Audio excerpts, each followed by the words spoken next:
Meus amados e queridos irmãos em Cristo Jesus, a paz do Senhor esteja com todos, amém. Amados, eu vos convido a abrir vossas Bíblias, se possível, no livro do profeta Ezequiel, no capítulo 8. Vamos fazer menção de alguns versículos desse texto tão maravilhoso. E como sempre venho fazendo, eu peço para que você, como igreja do Senhor, igreja que aguarda a vida de Cristo, santifica a tua vida, santifica as tuas ações, te prepara, Jesus está voltando. Não te embaraça com o homem, não te embaraça com tudo, com os escândalos que nós temos contemplado nesses últimos dias, dentro da própria igreja, dentro das congregações, melhor dizendo, que igreja somos nós. Não te embaraça com isso, consagra a tua vida, que breve Jesus está voltando e Ele vem buscar uma igreja santa. Uma igreja que o ama, uma igreja que aguarda a sua volta. Amém? Então, Ezequiel, capítulo 8, o título é As Abominações no Santuário. Sucedeu, pois, no 6º ano do mês 6º, no 5º dia do mês, estando eu assentado na minha casa, e os anciãos de Judá assentados diante de mim, que ali a mão do Senhor Jeová caiu sobre mim, e olhei, e eis uma semelhança como aparência de fogo, desde a aparência dos seus lombos, e daí para baixo era fogo, e dos seus lombos para cima como aspecto de um resplendor, como cor de âmbar.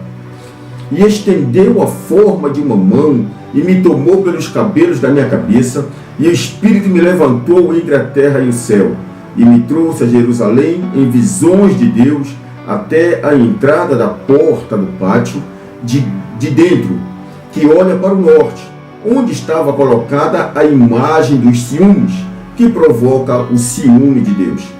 E eis que a glória do Deus de Israel estava ali, conforme a semelhança que eu tinha visto no vale. Meus amados irmãos, nós vamos ler, estudar esta mensagem, melhor dizendo, né?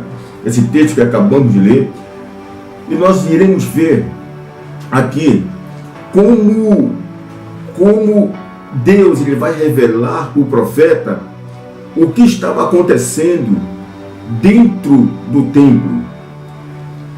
O templo que foi edificado por Salomão para que o Senhor, Deus de Israel, manifestasse a sua glória, o seu poder.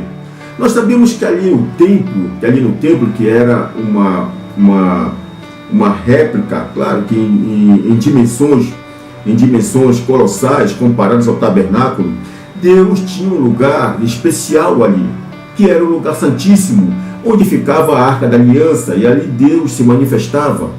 Né? Deus se manifestava ali, naquele lugar, no lugar santíssimo. Mas nós estamos vendo aqui nesse texto, né, com calma, você vai ler mais tarde, depois, né, na sua casa, lê com calma. Você vai ler o capítulo 8 de Ezequiel, vai ler o 9, você vai ver que, na verdade, o que estava acontecendo dentro do templo, o que estava acontecendo era uma falsa adoração. O que estava acontecendo dentro do templo era algo que Deus ele não se agrada, que Deus não compactuava, né? Uma adoração falsa, uma adoração feita por homens que foram instituídos para fazer a vontade de Deus, para prestar adoração a Deus. Mas pastor, como Deus ele vai revelar ao profeta tudo o que estava acontecendo? Primeiro, nós vamos retroceder um pouco, né? Vamos falar um pouco da ida de Ezequiel para a Babilônia. Você vai ver que o livro de Ezequiel vai começar, né? O profeta profetizando ali as margens do rio Quebar. Tranquilo. Ezequiel, ele era filho de um profeta, um homem chamado Buzi. Ezequiel, ele estava sendo preparado para ser sacerdote, porque o seu pai, ele era sacerdote. Ezequiel era descendente de Levi. Então era costume dentro de Israel que o sacerdote preparasse o seu filho para sucedê-lo. Ezequiel é enviado à Babilônia quando Nabucodonosor ele vai invadir pela segunda vez Judá.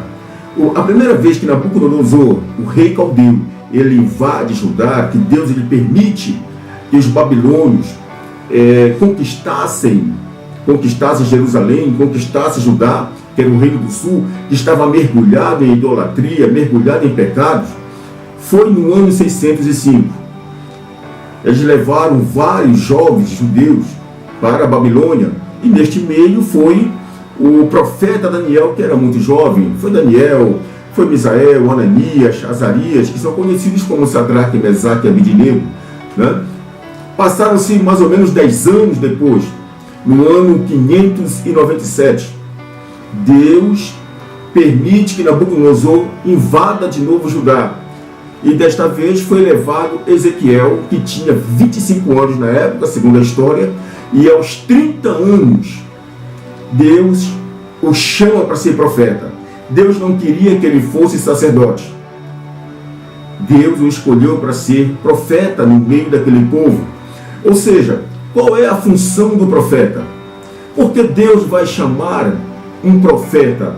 Observe bem que Daniel, ele profetizava no palácio. Daniel ele chegou a ser governador na Babilônia. Ele chegou a governar províncias. Ele governava no palácio. Deus chamou Ezequiel para que ele profetizasse para o povo de Judá, para os judeus, né? Para o povo de Israel que estavam na Babilônia, que estavam ali dispersos. Então Deus mostra a sua graça, Deus mostra o seu amor para com aquele povo idólatra. Porque se o povo foi levado para o cativeiro babilônico, porque estava na idolatria, estava no pecado. Então Deus ele levanta um profeta, e a palavra diz que a casa de Ezequiel era ali às margens do rio Quebar, um rio, né, que pertencia à Babilônia, e ali aqueles homens se sentavam diante dele para ouvir o que Deus revelava ao profeta. Mas será que verdadeiramente havia uma conversão? Será que verdadeiramente o desejo do povo era se converter? Eu acredito, francamente, que o amor de Deus era tão grande, porque se fosse para Deus exterminar o povo, exterminaria. Mas o povo, na verdade, estava com o coração duro. O povo ainda estava mergulhado na idolatria. E o texto que nós acabamos de ler, nos mostra que essas duas invasões, no ano 605 e 597, não foi suficiente, amados irmãos, para converter quem ficou em Judá. Porque ainda ficou em Judá. Percebe-se que o templo não tinha sido ainda destruído. Percebe-se que no templo ainda havia movimentação. Percebe-se que no templo ainda tinha homens responsáveis pela adoração a Deus. Mas será que estes homens estavam fazendo o que Deus gostaria que eles fizessem? Ora, para que serve o templo? Para orar? Eu tenho certeza absoluta, se aqueles homens dobrassem os seus joelhos, se eles se humilhassem verdadeiramente, se eles abrissem seu coração para Deus, para que Deus trouxesse de volta a nação que tinha sido tirada, os jovens, as mulheres, as crianças, certamente que Deus, ele ouviria. Porque Jeremias vai profetizar que o povo passaria 70 anos no cativeiro. E Deus poderia mudar a história? Eu acredito piamente que sim, irmãos. Deus, ele é Deus amoroso. Deus, ele é Deus que ele se comove com um verdadeiro arrependimento. Por mais que fique as consequências, mas Deus, ele é amoroso, é um Deus que ele ama. Ele não rejeita um pedido de perdão quando ele é feito verdadeiramente.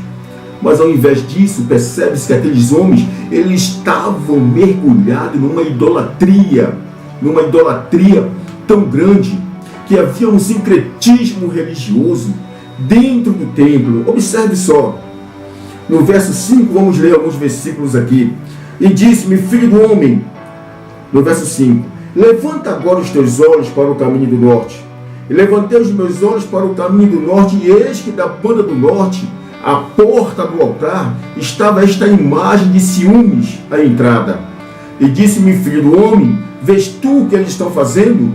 As grandes abominações que a casa de Israel faz aqui, para que me afaste do meu santuário, mas verás ainda maiores abominações. Então veja bem que na porta do norte havia uma imagem de ciúmes, que muitos estudiosos afirmam que esta imagem era de uma deusa babilônia, Astarte ou Astarote. Em outro momento nós vamos falar sobre o surgimento destes ídolos, né? Então ali havia a imagem dessa deusa. Como é que pode, você fica olhando assim, querido, como é que pode dentro um povo santo, um povo que foi chamado para adorar a Deus, um povo criado por Deus, como é que pode acontecer isto, colocar um outro Deus acima do único Deus vivo, do Deus verdadeiro? Então Israel, ele fez isso. E eu lembro mais uma vez que a maioria do povo já estava em cativeiro, já estava na Babilônia, estavam presos no cativeiro. E os homens que eram responsáveis por oferecer uma verdadeira adoração, pregar um arrependimento, estavam adorando a deusa Astarte ou Astarote. Vai continuar aqui. No verso 7. E levou-me à porta do átrio. Então olhei, e eis que havia um buraco na parede. Disse-me: filho do homem, cava agora naquela parede. E cavei na parede, e eis que havia uma porta. Então me disse: entre e vê as malignas abominações que eles fazem aqui. E entrei e olhei, e eis que toda forma de répteis e de animais abomináveis e de todos os ídolos da casa de Israel estavam pintados na parede em todo o redor. E 70 homens dos anciãos da casa de Israel, com Jazanias, filho de Safã, que se achava no meio deles, estavam em pé diante das pinturas, e cada um tinha na mão o seu incensário, e subia uma espessa nuvem de incenso. Você está entendendo, meu amado irmão? O que Deus revelou para o profeta? Eles estavam oferecendo incenso a toda espécie de ídolos. Os homens que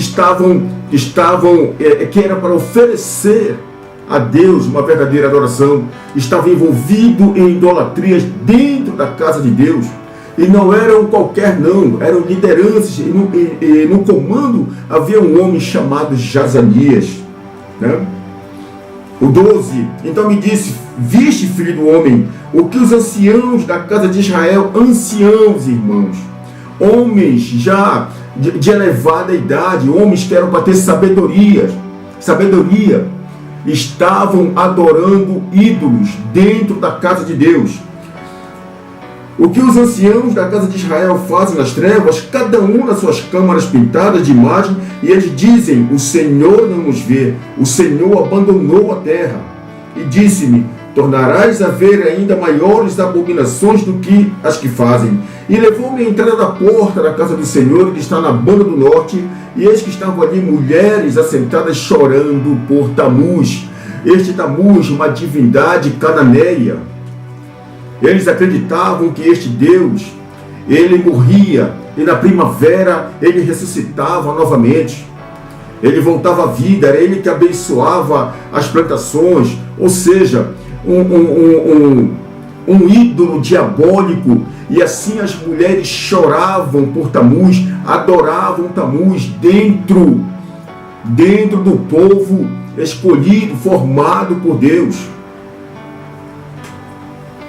O 15, disse-me: viste, filho do homem, verás ainda abominações maiores do que esta. E levou-me para o átrio interior da casa, e eis que estavam à entrada do templo, entre o pórtico e o altar, cerca de 25 homens, de costas para o templo do Senhor, com o rosto para o oriente. E eles adoravam o sol, virados para o oriente.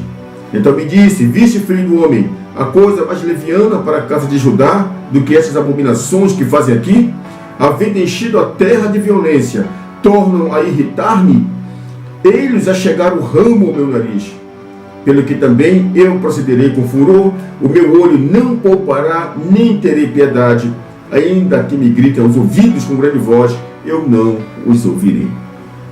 Veja bem, meus amados irmãos, veja bem, agora, né, nessa quarta visão, nesta quarta revelação, que Deus mostra para o profeta, homens adorando o sol. Homens adorando o sol, ao invés do Criador do sol. Homens, repito o que eu falei no início, homens de dentro do povo de Deus, não foi gente estranha, adorando o astro sol. Homens que eram para estar oferecendo uma adoração verdadeira, mas estavam perdidos na sua idolatria, o que vai provocar a ira de Deus. Tem muitas pessoas que querem, que buscam somente o amor de Deus, pessoas que estão mergulhadas no pecado, pessoas que estão mergulhadas na idolatria, adorando falsos deuses, mas querem a bondade de Deus. Não, mas Deus é bom, Deus é amor, né? Deus não é vingativo, Deus é justo, irmão, né? Não é questão de vingança, é questão de justiça. Deus, ele vai formar o homem para sua adoração. Agora nós temos o livre-arbítrio, somos nós que vamos escolher se verdadeiramente nós queremos esse Deus. Estas quatro visões que Deus, quatro revelações que Deus lhe dá ao profeta na Babilônia, ele vê a imagem dos ciúmes, ele vai ver homens oferecendo incenso para animais, desenhado na parede, para todos os ídolos da casa de Israel. Ele vai ver mulheres chorando por Tamuz, e agora ele vai ver homens adorando o sol. É naturalmente que isto vai fazer com que Deus, ele vá provocar, ele vai realizar um juízo contra Israel. Ele vai fazer. Você observa que daqui por diante, a glória de Deus, que estava sobre o tabernáculo, que estava no templo, ela vai sair. Por que ela vai sair? Porque no capítulo 9, você vai continuar essa leitura, no capítulo 9 você vai ver que Deus, ele vai mandar um juízo contra aquele povo desobediente.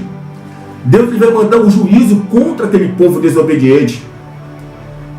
Eu falei para você que Deus permitiu que por 2 vezes Nabucodonosor, o rei caldeu, ele invadisse Judá e levassem judeus presos. Invadisse Judá e levasse ali aquele povo para o cativeiro babilônico, como profetizou Jeremias. Eu falei para você no início que foram os anos 605 e no ano 597. No entanto, o templo continuava perfeito. O templo continuava sendo um templo de adoração. Mas você vai observar que a partir do momento que Deus, ele mostra para Ezequiel tudo o que estava acontecendo dentro do templo, que Deus mostra o tipo de adoração que estavam fazendo dentro do templo, que foi construído para sua adoração, ele vai designar o juízo de vez sobre Jerusalém. Você vai ver que no capítulo 9 ele vai mandar os anjos destruidores que vão jogar fogo sobre a cidade. Tudo isso em visão espiritual. Vão lançar fogo sobre a cidade. Ele vai ordenar que matassem os velhos, mulheres, crianças. Ele vai ordenar o extermínio do povo. Você vai ver que a glória de Deus, no capítulo 10, no verso 4, a glória de Deus vai sair do lugar santíssimo, vai ficar na entrada da cidade. Você vai observar que no capítulo 11, no verso 23 de Ezequiel, a glória de Deus vai sair da cidade, vai pousar no monte, que muitos afirmam que é o Monte das Oliveiras, ou seja, um templo sem a glória de Deus, um templo sem a presença de Deus, um templo onde não haja uma adoração verdadeira. Não pode haver a presença. Você não vai observar Deus trabalhar, queridos. Deus não vai intervir quando vier a tempestade. Lá no Antigo Testamento, na época de Ezequiel, ainda vivia-se o tempo da lei. Então o Espírito de Deus, a sua glória, ficava no templo que era feito por mãos de homens. Falei para você que ficava onde? No lugar santíssimo. A Arca da Aliança representava a presença de Deus. Então ali, quando Deus se manifestava, havia nuvens, uma nuvem espessa, não era nuvem fofinha não, uma nuvem espessa, certamente algo palpável. Era ali que Deus se manifestava, Deus falava com seu povo. Mas agora, sem a presença de Deus, porque o profeta, na sua visão, ele vê o quê? Que a glória, quando ela sai, no 10, verso 4, fica sobre os querubins, fica depois na porta da cidade, e no 11, 23, ela sai da cidade, vai para o Monte das Oliveiras. Sabe o que isso significa? Destruição. Se Deus não estiver no templo, se Deus não estiver presente, há destruição. Pastor, mas o que isso agora tem a ver com a igreja? Eu já vou falar para você, irmão. Talvez você não goste de ouvir, mas nós precisamos pregar, nós precisamos anunciar a verdade. Nós precisamos alertar o povo para tudo que estamos vivendo, para tudo que está acontecendo. Eu falei para você que a glória de Deus, o Espírito de Deus, na antiga lei, ele se manifestava no templo. Hoje, quando Cristo ele veio, que nós vivemos agora uma nova aliança. Ele disse que voltaria para o Pai, mas deixaria o Consolador. E quem é este Consolador? É o seu Espírito, ou seja, o Espírito Santo, que é Deus. Ele habita em nossa vida. Ele habita em meu corpo. Ele tem que habitar no corpo da igreja. O Espírito Santo de Deus é Ele que nos dá autoridade para repreendermos demônios, para orarmos pelos enfermos. É o Espírito Santo que tem que direcionar a vida, os passos do crente, os passos do pastor. É o Espírito Santo que dá sabedoria para o pastor, está instruindo, ensinando as suas ovelhas. É o Espírito Santo que conduz a igreja. Cristo, ele não abandonou, ele é a cabeça da igreja. Ele é a cabeça da igreja e nós somos os membros. Nós somos os membros dessa igreja. A palavra diz em 1 Coríntios 12 que nós estamos ligados, somos os membros. Todo mundo sabe fazer alguma coisa em prol do reino de Deus. O que está acontecendo, meu amado, minha amada irmã, você que está nos ouvindo, o que está acontecendo é que nós esquecemos desse detalhe, que hoje eu sou templo do Espírito Santo do Deus vivo. Nós estamos vendo uma confusão muito grande dentro das denominações. Quando eu falo denominações, não é só uma não, são várias denominações. Nós temos hoje denominações para todos os gostos. Tem igreja preta aí, que muita gente vai ali, né? É uma bênção, porque é muito agradável. Irmão, onde você vai, problema teu. Mas presta bem atenção onde você está, querido. Presta bem atenção. Presta bem atenção se verdadeiramente edifica a tua vida. Nós temos igreja para todos os gostos. Nós estamos vendo uma adoração estranha dentro das igrejas, que certamente não chega ao coração de Deus. Tem igreja que você chega toda negra, toda preta, jogos de luzes, os homens todos vestidos de preto. Irmão, particularmente, eu não gosto, não me sinto bem, porque eu tenho a imagem de que Cristo, as suas vestes são alvas, as suas vestes são brancas. Ele diz que nós devemos ser o quê? Ser luz nessa terra. Que a igreja é sal, a igreja é luz. Nós devemos ser luz. Eu vou tirar uma pessoa das trevas espirituais e botar dentro de outra treva, e aí? Igreja que não dá para você ler a palavra de Deus, devido ao tipo de iluminação. E as igrejas tradicionais estão correndo, para não perder o público, estão também avançando pelo mesmo caminho. Certamente, amados, quando nós olhamos lá para Ezequiel, a situação que Ezequiel vivenciou na Babilônia, nós podemos olhar a imagem dos ciúmes da entrada. Hoje, esta imagem dos ciúmes representa esta guerra toda dentro das igrejas, um querendo ser mais do que o outro, um querendo parecer mais que o outro, um querendo ser melhor pregador que o outro, um querendo cantar mais que o outro. Há uma briga dentro das igrejas, todo mundo quer aparecer, todo mundo quer ser importante. Amado, isso representa a imagem dos ciúmes dentro da casa de Deus, a imagem da porfia, da briga por status. O homem ele quer parecer importante para o outro homem. Quando você observa lá os homens adorando imagens, a idolatria dentro da igreja, queridos, dentro do templo, que Deus mostrou para Ezequiel, nós estamos vendo esta mesma idolatria por homens dentro da casa de Deus. Tem pessoas que abrem a boca, eu só sigo se fosse meu pastor. Este homem fala a verdade. Não tenha preocupação de consultar na Bíblia o que o homem está pregando, o que o homem está ensinando. Nós precisamos acompanhar na palavra de Deus para ver se verdadeiramente aquilo que ele está ensinando condiz com a verdade, porque a única verdade é a Bíblia, irmãos. A tua palavra é a verdade. João 17:17. Santifica-os na verdade. E infelizmente tem surgido muitos homens com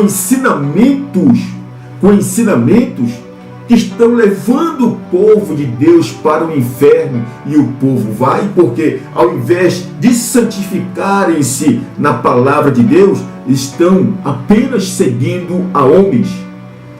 Estão seguindo a homens, ensinamento de homens. Vendo um dia desse, observando aí, um pastor muito famoso, não vou citar nome por ética, ele falando, não, Deus não existe, Deus não existe. O ateu é o maior crente que tem, porque se o ateu praticar boas obras, certamente que ele vai ser salvo. Eu fico observando, meu pai amado, a palavra lá em Romanos 10:10 diz que se com a tua boca confessares, com o teu coração tu crê, né, tu serás salvo. Então o homem está passando por cima da Bíblia, e tem muitas pessoas que aplaudem, tem muitas pessoas que aprovam o ensinamento. Ô meu irmão, ô minha irmã, acorda. Nós estamos falando de salvação, nós estamos falando de santidade, nós estamos falando de santificação, nós estamos falando de vida eterna. Só há um caminho que leva a Deus, e é Jesus Cristo. Nós precisamos confessar com a nossa boca, nós precisamos fazer o que Ele nos ensinou que é para fazer. É para batizar nas águas, tem que batizar nas águas. Eu recebo o Espírito Santo, agora eu vou buscar as virtudes desse Espírito. Nós precisamos disso. E caminhar em santidade para alcançarmos a vida eterna. Então você observa que lá, na visão de Ezequiel, os homens estavam adorando, idolatrando imagens, entre outras coisas, dentro do templo. Na quarta visão, ele vai ver mulheres chorando por Tamuz. As mulheres de Israel, de Judá, chorando por uma divindade cananeia chamada Tamuz. Amados, hoje é tanto ensinamento, como nós falamos aqui, umas querendo ser pastoras, outras são profetisas. Tem muitas pessoas, muitas mulheres virtuosas dentro do Evangelho. Tem pastor, tem mulheres que são mais relevantes para o Evangelho do que homens. Tem que eu conheço pessoas virtuosas, mas tem umas também que são só escândalos dentro da casa de Deus. Mulheres que não são dignas de estarem no altar do Senhor. Pessoas que não cuidam do seu corpo. Pessoas que que estão na casa do Senhor para chamar atenção, para causar escândalos. Tem, pastor? Tem. Percebe-se que a adoração é a um Deus falso. Percebe-se que a adoração é a vaidade. Querem parecer santas, mas na verdade não são nada. Desse tipo que Ezequiel viu na Babilônia, adorando a um Deus chamado Tammuz. E a quarta visão, ele vai ver homens adorando o sol. Ele vai ver homens olhando para a imagem do sol e adorando.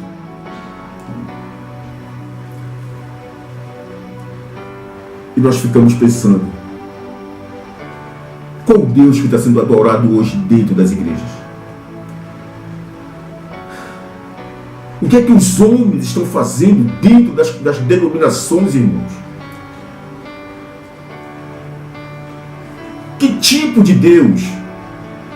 Porque paremos para pensar, igreja. Você pode se escandalizar com o que eu vou falar aqui, mas eu preciso falar, irmãos. Preciso falar porque eu não tenho a obrigação de passar a mão na cabeça de ninguém. Eu não dependo de ministério. Eu dependo do meu Deus. E é dele que eu dependo. Certamente que o Deus hoje que está sendo adorado dentro das denominações é o dinheiro. Irmãos, há uma ambição tão grande. Eu fico observando certos comportamentos que eu discordo completamente. Se você observar, igreja, está sendo caro adorarmos a Cristo nas denominações. Está sendo caro. Está sendo caro. Eu tenho conhecidos que reclamam que estão quase passando fome porque dá dízimo, dá oferta do missionário. Aí vem os congressos. Tem que comprar roupa, tem que pagar. Aí vem os estudos, até mesmo o ensinamento para casais. Veja bem, a igreja não oferece o ensinamento para os casais, para a edificação da igreja. Não, você tem que pagar o curso. Você tem que pagar para você aprender. Você tem que pagar, porque, sabe, irmãos, está uma coisa que está ficando insustentável, que eu tenho certeza que Deus não se agrada, que Deus não está se agradando do comportamento da sua igreja, da sua eleita. Nós precisamos pensar, nós precisamos colocar a mão na consciência, pedir perdão para Deus dessas atitudes que estão acontecendo. Por outro lado, casamentos destruídos. Por outro lado, ministérios destruídos. E ninguém faz nada, todo mundo calado. E há uma briga, como nós citamos no início. Todos querem aparecer, não importa o que estão fazendo. Mas o importante é eu estar bem, o importante é eu aparecer na foto, né? Eu pago para me empregar em grandes eventos. Meus amados e queridos irmãos, será que é esta adoração que Deus quer? Será que a nossa adoração, a nossa oração tem subido à presença de Deus? Onde estão os milagres? Onde estão a virtude do Espírito Santo sobre a igreja? Onde estão as maravilhas do Senhor? Está raro acontecer, mas ainda tem um povo remanescente. No capítulo 9 de Ezequiel, você vai observar que quando os intendentes eles recebem a ordem do Senhor para destruir a cidade, os anjos com suas armas destruidoras na mão, você vai ver, né? Eu vou ler aqui rapidinho. Eu já fiz uma ministração sobre esta mensagem há um certo tempo. No versículo, no capítulo 9, diz assim: então me gritou aos ouvidos com grande voz, dizendo: fazei chegar os intendentes da cidade, cada um com as suas armas destruidoras na mão. E eis que vinham 6 homens a caminho da porta alta que olha para o norte, cada um com as suas armas destruidoras na mão, e entre eles um homem vestido de linho, com um tinteiro de escrivão à sua cinta.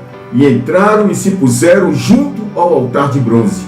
E a glória do Deus de Israel se levantou do querubim sobre o qual estava, até a entrada da casa, e clamou ao homem vestido de linho, que tinha um tinteiro de escrivão à sua cinta, e disse-lhe o Senhor: passa pelo meio da cidade, pelo meio de Jerusalém, e marca com um sinal as testas dos homens que suspiram e que gemem por causa de todas as abominações que cometem no meio dela. E aos outros disse, ouvindo eu: passai pela cidade após ele ferir, não poupe o vosso olho, nem vos compadeçais. Então eu queria falar deste homem aqui para nós finalizarmos essa ministração. Eram 6 homens, 6 anjos, na visão de Ezequiel, com armas poderosas na sua mão para destruir a cidade. Só que o 7º, no meio daqueles homens, havia alguém vestido de linho, com um tinteiro de escrivão na cintura. E o Senhor fala para ele: passa pelo meio do povo e assinala a testa daqueles que gemem por tudo que está acontecendo dentro da cidade de Jerusalém. E aquele homem, ele vai, ele faz como Deus mandou. Alguns afirmam que o sinal que ele estabeleceu é a letra tal do alfabeto hebraico. Quer dizer, o T, a cruz na testa. Este aqui não, este aqui não, este aqui não. Ou seja, no meio do caos, Deus, ele levanta o homem que certamente, amados irmãos, nós podemos considerar como o próprio Cristo para nos dar salvação. Aqueles que verdadeiramente são fiéis, aqueles que não se deixaram dominar pela vaidade, aqueles que não desejam a glória desta terra, aqueles que decidiram viver em santidade, são marcados com a cruz de Cristo. Estes não perderam a vida, estes não foram reduzidos. Deus os salvou. Então, é esta palavra que eu quero deixar para você que é fiel. Nós já estamos percebendo que a glória de Deus já não é mais como no começo da igreja.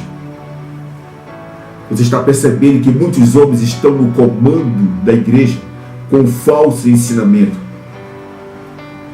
O que eles visam hoje é o material. O que eles querem é o material, é o tangível. Mas te mantém fiel. Te mantém fiel porque o que Deus tem para os remanescentes, o que Deus tem para aqueles que resolveram viver, decidiram viver em santidade, decidiram sofrer, decidiram até mesmo passar pelo escárnio, pelo desprezo. O que Deus tem para você é muito maior. É muito maior. Amém, meus amados? Então, fique com essa palavra no seu coração. Porque breve o Senhor virá fazer justiça. Breve o Senhor vai fazer a limpa no mundo, limpa nas igrejas. E aqueles que permanecerem fiéis é porque tem o sinal do homem do tinteiro. Amém? Deixa eu orar por você, orar pela tua saúde, orar pela tua casa, pelo teu ministério, que eu sei que Deus tem coisas grandes. Senhor, nosso Deus e eterno Pai, em nome de Jesus Cristo, nós te louvamos e te agradecemos por este momento onde estamos diante da tua presença. Meu Deus, abençoa, Senhor, este homem, esta mulher, este jovem, Senhor, esta pessoa que está ouvindo esta mensagem, esta pessoa, Senhor, que pode ser que esteja triste, que esteja abatida. Pai, em nome de Jesus Cristo, que o Senhor, meu Pai, venha pegar pelas mãos dessa pessoa, que o Senhor venha levantar, Senhor. Por mais que o homem tenha fechado as portas da igreja, por mais que o homem, Senhor, tenha desprezado, mas, ó Espírito Santo, a tua glória está nele, está nela. Acende novamente a chama, Senhor, no coração, meu Pai, deste pregador, desta cantora, Que o Senhor possa, Senhor, vivificar, meu Pai, neste momento, Senhor, esta pessoa, acender a chama no seu coração, porque a promessa está de pé. Em nome de Jesus, abençoa, Pai. É que nós te pedimos, desde já te agradecemos. Também te pedimos saúde, te pedimos, Senhor, bênçãos sobre a sua casa, sobre o seu ministério. Meu amado irmão, fique com essa palavra em nome de Jesus e não esqueça, Jesus Cristo está voltando. Sejamos fiéis a Ele, que o nosso galardão será grande. Deus nos abençoe em nome de Jesus.